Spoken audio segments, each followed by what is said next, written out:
कप्तान साहब, जगत सिंह को स्कूल जाना कुनैन खाने या मछली का तेल पीने से कम अप्रिय न था। वो सैलानी, आवारा, घुमक्कड़ युवक था। कभी अमरूद के बागों की ओर निकल जाता और अमरूदों के साथ माली की गालियां बड़े शौक से खाता। कभी दरिया की सैर करता और मल्लाहों को डोंगियों में बैठकर उस पार के देहातों में निकल जाता। गालियां खाने में उसे मजा आता था। गालियां खाने का कोई अवसर वो हाथ से न जाने देता। सवार के घोड़े के पीछे ताली बजाना, एक को पीछे से पकड़कर अपनी ओर खींचना, बूढ़ों की चाल की नकल करना उसके मनोरंजन के विषय थे। आलसी काम तो नहीं करता, पर दुर्व्यसनों का दास होता है, और दुर्व्यसन धन के बिना पूरे नहीं होते। जगत सिंह को जब अवसर मिलता घर से रुपए उड़ा ले जाता। नकद न मिले तो बर्तन और कपड़े उठा ले जाने में भी उसे संकोच न होता था। घर में शीशियां और बोतलें थीं, वो सब उसने एक एक करके गुदड़ी बाजार पहुंचा दी। पुराने दिनों की कितनी चीजें घर में पड़ी थीं, उसके मारे एक भी न बची। इस कला में ऐसा दक्ष और निपुण था कि उसकी चतुराई और पटुता पर आश्चर्य होता था। एक बार बाहर ही बाहर, केवल कार्निसों के सहारे अपने 2 मंजिला मकान की छत पर चढ़ गया और ऊपर ही से पीतल की एक बड़ी थाली लेकर उतर आया। घर वालों को आहट तक न मिली। उसके पिता ठाकुर भक्त सिंह अपने कस्बे के डाकखाने के मुंशी थे। अफसरों ने उन्हें शहर का डाकखाना बड़ी दौड़ धूप करने पर दिया था, किंतु भक्त सिंह जिन इरादों से यहाँ आए थे, उनमें से एक भी पूरा न हुआ। उल्टी हानि यह हुई कि देहातों में जो भाजी साग, उपले ईंधन मुफ्त मिल जाते थे, वे सब यहाँ बंद हो गए। यहाँ सबसे पुराना घराव था, न किसी को दबा सकते थे, न सता सकते थे। इस दुरवस्था में जगत सिंह की हथलपकियां बहुत अखरती। उन्होंने कितनी ही बार उसे बड़ी निर्दयता से पीटा। जगत सिंह भीमकाय होने पर भी चुपके से मार खा लिया करता था। अगर वह अपने पिता के हाथ पकड़ लेता तो वो हिल भी न सकते, पर जगत सिंह इतना सीनाजोर न था। हाँ, मार पीट, घुड़की धमकी किसी का भी उस पर असर न होता था। जगत सिंह ज्यों ही घर में कदम रखता, चारों ओर से कांव कांव मच जाती। माँ दूर दूर करके दौड़ती, बहनें गालियां देने लगती, मानो घर में कोई सांड घुस आया हो। घर वाले उसकी सूरत से जलते थे। इन तिरस्कारों ने उसे निर्लज बना दिया था। कष्टों के ज्ञान से वो निर्द्वंद्व सा हो गया था। जहां नींद आ जाती वहीं पड़ रहता, जो कुछ मिल जाता वही खा लेता। ज्यों-ज्यों घर वालों को उसकी चोर कला के गुप्त साधनों का ज्ञान होता जाता था, वे उससे चौकन्ने होते जाते थे। यहां तक कि एक बार पूरे महीने भर तक उसकी दाल न गली। चरस वाले के कई रुपए ऊपर चढ़ गए। गौजे वाले ने धुआंधार तकाजे करने शुरू किए। हलवाई कड़वी बातें सुनाने लगा। बेचारे जगत को निकलना मुश्किल हो गया। रात दिन ताक झांक में रहता, पर घात न मिलती थी। आखिर एक दिन बिल्ली के भागो छींका टूटा। भक्त सिंह दोपहर को डाकखाने से चले, जो एक बीमा रजिस्ट्री जेब में डाल ली। कौन जाने कोई हरकारा या डाकिया शरारत कर जाए, किंतु घर आए तो लिफाफे को अचकन की जेब से निकालने की सुधि न रही।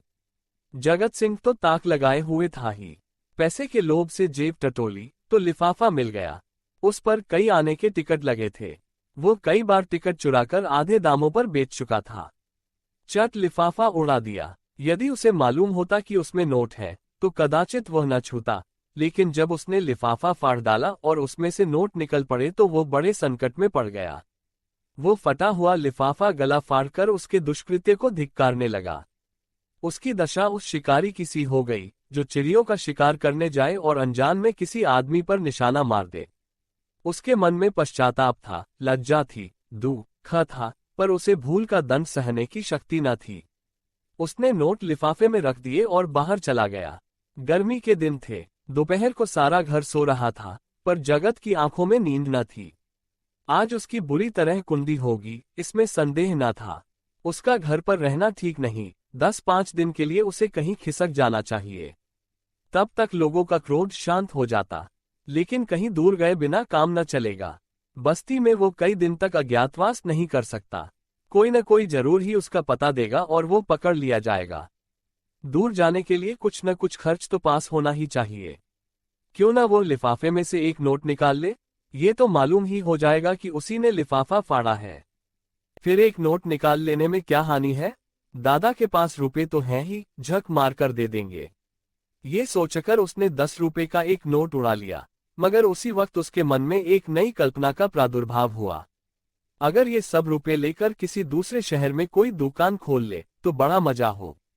फिर एक एक पैसे के लिए उसे क्यों किसी की चोरी करनी पड़े। कुछ दिनों में वो बहुत सा रुपया जमा करके घर आएगा तो लोग कितने चकित हो जाएंगे। उसने लिफाफे को फिर निकाला। उसमें कुल 200 रुपए के नोट थे। 200 में दूध की दुकान खूब चल सकती है।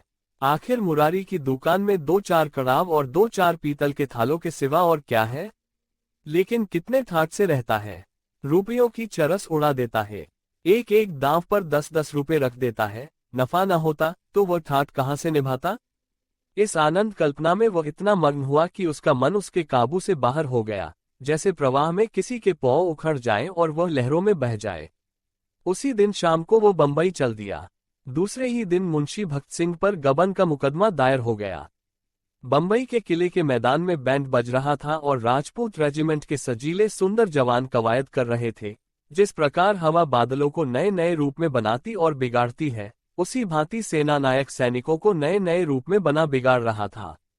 जब कवायद खत्म हो गई तो एक छरहरे डील का युवक नायक के सामने आकर खड़ा हो गया। नायक ने पूछा, क्या नाम है? सैनिक ने फौजी सलाम करके कहा, जगत सिंह। क्या चाहते हो? फौज में भर्ती कर लीजिए। मरने से तो नहीं डरते? बिल्कुल नहीं, राजपूत हूं। बहुत कड़ी मेहनत करनी पड़ेगी, इसका भी डर नहीं। अदन जाना पड़ेगा। खुशी से जाऊंगा।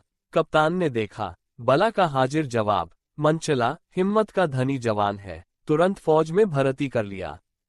तीसरे दिन रेजिमेंट अदन को रवाना हुआ। मगर ज्यों ज्यों जहाज आगे चलता था, जगत का दिल पीछे रह जाता था। जब तक जमीन का किनारा नजर आता रहा, वो जहाज के डेक पर खड़ा अनुरक्त नेत्रों से उसे देखता रहा। जब वो भूमि तट जल में विलीन हो गया तो उसने एक ठंडी सांस ली और मुंह ढांप कर रोने लगा। आज जीवन में पहली बार उसे प्रियजनों की याद आई। वो छोटा सा कस्बा, वो गांजे की दुकान, वो सैर सपाटे, वो सुहृद मित्रों के जमघट आंखों में फिरने लगे। कौन जाने फिर कभी उनसे भेंट होगी या नहीं। एक बार वो इतना बेचैन हुआ कि जी में आया, पानी में कूद पड़े। जगत सिंह को अदन में रहते 3 महीने गुजर गए। भांति भांति की नवीनताओं ने कई दिन तक उसे मुग्ध किए रखा, लेकिन पुराने संस्कार फिर जागृत होने लगे। अब कभी कभी उसे स्नेहमयी माता की याद आने लगी, जो पिता के क्रोध, बहनों के धिक्कार और स्वजनों के तिरस्कार में भी उसकी रक्षा करती थी। उसे वो दिन याद आया जब एक बार वो बीमार पड़ा था। उसके बचने की कोई आशा न थी, पर न तो पिता को उसकी कुछ चिंता थी, न बहनों को। केवल माता थी, जो रात की रात उसके सिरहाने बैठी अपनी मधुर, स्नेहमयी बातों से उसकी पीड़ा शांत करती रही थी। उन दिनों कितनी बार उसने उस देवी को नींद रात्रि में रोते देखा था। वह स्वयं रोगों से जीर्ण हो रही थी, लेकिन उसकी सेवा शुश्रूषा में वह अपनी व्यथा को ऐसी भूल गई थी, मानो उसे कोई कष्ट ही नहीं। क्या उसे माता के दर्शन फिर होंगे? वह इसी क्षोभ और नैराश्य में समुद्र तट पर चला जाता और घंटों अनंत जल प्रवाह को देखा करता। कई दिनों से उसे घर पर एक पत्र भेजने की इच्छा हो रही थी, किंतु लज्जा और ग्लानि के कारण वह टालता जाता था। आखिर एक दिन उससे न रहा गया। उसने पत्र लिखा और अपने अपराधों के लिए क्षमा मांगी। पत्र आदि से अंत तक भक्ति से भरा हुआ था। अंत में उसने इन शब्दों में अपनी माता को आश्वासन दिया था, माता जी, मैंने बड़े बड़े उत्पात किए हैं, आप लोग मुझसे तंग आ गए थे। मैं उन सारी भूलों के लिए सच्चे हृदय से लज्जित हूं और आपको विश्वास दिलाता हूं कि जीता रहा तो कुछ न कुछ करके दिखाऊंगा। तब कदाचित आपको मुझे अपना पुत्र कहने में संकोच न होगा। मुझे आशीर्वाद दीजिए कि अपनी प्रतिज्ञा का पालन कर सकूं। ये पत्र लिखकर उसने डाकखाने में छोड़ा और उसी दिन से उत्तर की प्रतीक्षा करने लगा। किंतु 1 महीना गुजर गया और कोई जवाब न आया। उसका जी घबराने लगा। जवाब क्यों नहीं आता? कहीं माताजी बीमार तो नहीं है? शायद दादा ने क्रोधवश जवाब न लिखा होगा? कोई और विपत्ति तो नहीं आ पड़ी? कैंप में एक वृक्ष के नीचे कुछ सिपाहियों ने शालिग्राम की एक मूर्ति रख छोड़ी थी। कुछ श्रद्धालु सैनिक रोज उस प्रतिमा पर जल चढ़ाया करते थे। जगत सिंह उनकी हंसी उड़ाया करता, पर आज वो विक्षिप्तों की भांति प्रतिमा के सम्मुख जाकर बड़ी देर तक मस्तक झुकाए बैठा रहा। वो इसी ध्यानावस्था में बैठा था कि किसी ने उसका नाम लेकर पुकारा। ये दफ्तर का चपरासी था और उसके नाम की चिट्ठी लेकर आया था। जगत सिंह ने पत्र हाथ में लिया तो उसकी सारी देह कौंप उठी। ईश्वर की स्तुति करके उसने लिफाफा खोला और पत्र पढ़ा। लिखा था, तुम्हारे दादा को गबन के अभियोग में 5 वर्ष की सजा हो गई। तुम्हारी माता इस शोक में मरनासन है। छुट्टी मिले तो घर चले आओ। जगत सिंह ने उसी वक्त कप्तान के पास जाकर कहा, हुजूर मेरी माँ बीमार है, मुझे छुट्टी दे दीजिए। कप्तान ने कठोर आंखों से देखकर कहा, अभी छुट्टी नहीं मिल सकती, तो मेरा इस्तीफा ले लीजिए। अभी इस्तीफा नहीं लिया जा सकता, मैं अब एक क्षण भी नहीं रह सकता, रहना पड़ेगा। तुम लोगों को बहुत जल्द लाम पर जाना पड़ेगा। लड़ाई छिड़ गई। तब मैं घर नहीं जाऊंगा। हम लोग कब तक यहां से जाएंगे? बहुत जल्द, 2 ही 4 दिनों में 4 वर्ष बीत गए। कैप्टन जगत सिंह का सा योद्धा उस रेजिमेंट में नहीं है। कठिन अवस्थाओं में उसका साहस और भी उत्तेजित हो जाता है। जिस मुहिम में सबकी हिम्मतें जवाब दे जाती हैं, उसे सर करना उसी का काम है। हल्ले और धावे में वह सदैव सबसे आगे रहता है। उसकी त्योरियों पर कभी मैल नहीं आता। उसके साथ ही वह इतना विनम्र, इतना गंभीर, इतना प्रसन्नचित है कि सारे अफसर और मातहत उसकी बड़ाई करते हैं। उसका पुनर्जीवन सा हो गया। उस पर अफसरों को इतना विश्वास है कि अब वे प्रत्येक विषय में उससे परामर्श करते हैं। जिससे पूछिए, वही वीर जगत सिंह की विरुदावली सुना देगा। कैसे उसने जर्मनों की मैगजीन में आग लगाई, कैसे अपने कप्तान को मशीनगनों की मार से निकाला, कैसे अपने एक मातहत सिपाही को कंधे पर लेकर निकल आया। ऐसा जान पड़ता है उसे अपने प्राणों का मोह नहीं, मानो वो काल को खोजता फिरता हो। लेकिन नित्य रात्रि के समय जब जगत सिंह को अवकाश मिलता है, वो अपनी छोलदारी में अकेले बैठकर घरवालों की याद कर लिया करता है। 2-4 आंसू की बूंदें अवश्य गिरा देता है। वो प्रतिमास अपने वेतन का बड़ा भाग घर भेज देता है, और ऐसा कोई सप्ताह नहीं जाता जबकि वह माता को पत्र न लिखता हो। सबसे बड़ी चिंता उसे अपने पिता की है, जो आज उसी के दुष्कर्मों के कारण कारावास की यातना झेल रहे हैं। हाय, वो कौन दिन होगा जबकि वह उनके चरणों पर सिर रखकर अपना अपराध क्षमा कराएगा, और वो उसके सिर पर हाथ रखकर आशीर्वाद देंगे। 4.25 वर्ष बीत गए। संध्या का समय है। नैनी जेल के द्वार पर भीड़ लगी हुई है। कितने ही कैदियों की मियाद पूरी हो गई है। उन्हें लेवा जाने के लिए उनके घरवाले आए हुए हैं, किंतु बूढ़ा भक्त सिंह अपनी अंधेरी कोठरी में सिर झुकाए उदास बैठा हुआ है। उसकी कमर झुककर कमान हो गई है। देह अस्थि पंजर मात्र रह गई है। ऐसा जान पड़ता है किसी चतुर शिल्पी ने एक अकाल पीड़ित मनुष्य की मूर्ति बनाकर रख दी है। उसकी भी मियाद पूरी हो गई है, लेकिन उसके घर से कोई नहीं आया। आए कौन? आने वाला था ही कौन? एक बूढ़े किंतु हृष्ट पुष्ट कैदी ने आकर उसका कंधा हिलाया और बोला, कहो भगत, कोई घर से आया? भक्त सिंह ने कंपित कंठ स्वर से कहा, घर पर है ही कौन? घर तो चलोगे ही। मेरे घर कहाँ है, तो क्या यहीं पड़े रहोगे? अगर ये लोग निकाल न देंगे तो यहीं पड़ा रहूंगा। आज 4 साल के बाद भगत सिंह को अपने प्रताड़ित, निर्वासित पुत्र की याद आ रही थी, जिसके कारण जीतन का सर्वनाश हो गया। आबरू मिट गई, घर बर्बाद हो गया। उसकी स्मृति भी असह्य थी, किंतु आज नैराश्य और दुख के अथाह सागर में डूबते हुए उन्होंने उसी तिनके का सहारा लिया। न जाने उस बेचारे की क्या दशा हुई। लाख बुरा है तो भी अपना लड़का है, खानदान की निशानी तो है। मरूंगा तो 4 आंसू तो बहाएगा, 2 चिल्लू पानी तो देगा। हाय, मैंने उसके साथ कभी प्रेम का व्यवहार नहीं किया। जरा भी शरारत करता तो यमदूत की भांति उसकी गर्दन पर सवार हो जाता। एक बार रसोई में बिना पैर धोए चले जाने के दंड में मैंने उसे उल्टा लटका दिया था। कितनी बार केवल जोर से बोलने पर मैंने उसे तमाचे लगाए थे। पुत्र सा रत्न पाकर मैंने उसका आदर न किया, उसी का दंड है। जहां प्रेम का बंधन शिथिल हो, वहां परिवार की रक्षा कैसे हो सकती है? सबेरा हुआ, आशा का सूर्य निकला। आज उसकी रश्मियां कितनी कोमल और मधुर थीं। वायु कितनी सुखद, आकाश कितना मनोहर, वृक्ष कितने हरे भरे, पक्षियों का कलरव कितना मीठा।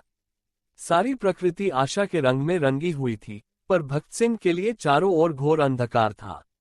जेल का अफसर आया। कैदी एक पंक्ति में खड़े हुए। अफसर एक एक का नाम लेकर रिहाई का परवाना देने लगा। कैदियों के चेहरे आशा से प्रफुल्लित थे। जिसका नाम आता वो खुश खुश अफसर के पास जाता, परवाना लेता, झुककर सलाम करता और तब अपने विपत्तिकाल के संगियों से गले मिलकर बाहर निकल जाता। उसके घरवाले दौड़कर उससे लिपट जाते। कोई पैसे लुटा रहा था, कहीं मिठाइयां बांटी जा रही थी, कहीं जेल के कर्मचारियों को इनाम दिया जा रहा था। आज नरक के पुतले विनम्रता के देवता बने हुए थे। अंत में भक्त सिंह का नाम आया। वो सिर झुकाए आहिस्ता आहिस्ता जेलर के पास गए और उदासीन भाव से परवाना लेकर जेल के द्वार की ओर चले, मानो सामने कोई समुद्र लहरें मार रहा है। द्वार से बाहर निकलकर वो जमीन पर बैठ गए। कहाँ जाएं? सहसा उन्होंने एक सैनिक अफसर को घोड़े पर सवार जेल की ओर आते देखा। उसकी देह पर खाकी वर्दी थी, सिर पर कारचोबी साफा, अजीब शान से घोड़े पर बैठा हुआ था। उसके पीछे पीछे एक फिटन आ रही थी। जेल के सिपाहियों ने अफसर को देखते ही बंदूकें संभाली और लाइन में खड़े होकर सलाम किया। भगत सिंह ने मन में कहा, एक भाग्यवान वह है जिसके लिए फिटन आ रही है, और एक अभागा मैं हूं जिसका कहीं ठिकाना नहीं। फौजी अफसर ने इधर उधर देखा और घोड़े से उतरकर सीधे भगत सिंह के सामने आकर खड़ा हो गया। भगत सिंह ने उसे ध्यान से देखा और तब चौंक कर उठ खड़े हुए और बोले, अरे बेटा जगत सिंह। जगत सिंह रोता हुआ उनके पैरों पर गिर पड़ा। कहानी यहीं पर समाप्त होती है। यह कहानी अब यहीं समाप्त होती है। इस कहानी को हिंदी के प्रसिद्ध लेखक प्रेमचंद ने लगभग 100 वर्ष पहले लिखा था। हमें यह जानने की उत्सुकता है कि यह कहानी आपको कैसी लगी। यदि कहानी का विषय या इसे प्रस्तुत करने का ढंग आपको अच्छा न लगा हो, तब भी हमें अवश्य बताइए। साथ ही यह भी बताइए कि आपको किस प्रकार की कहानियां अच्छी लगती हैं। हम आपकी पसंद की कहानियों को यहां लाने का प्रयास अवश्य करेंगे। अच्छी कहानी को अपने मित्रों को बताने का अपना ही आनंद होता है। कभी कभी ऐसा भी होता है कि कोई मनचाही वीडियो देखने के 1-2 दिन बाद हम उसे पुनः देखना चाहते हैं, लेकिन वह आसानी से ढूंढे नहीं मिलता। यदि आपके साथ भी ऐसा होता है तो सदस्य बनकर इस समस्या से बचा जा सकता है। भविष्य में पुनः मिलने के लिए इस बार विदा लेते हैं। तब तक के लिए नमस्कार।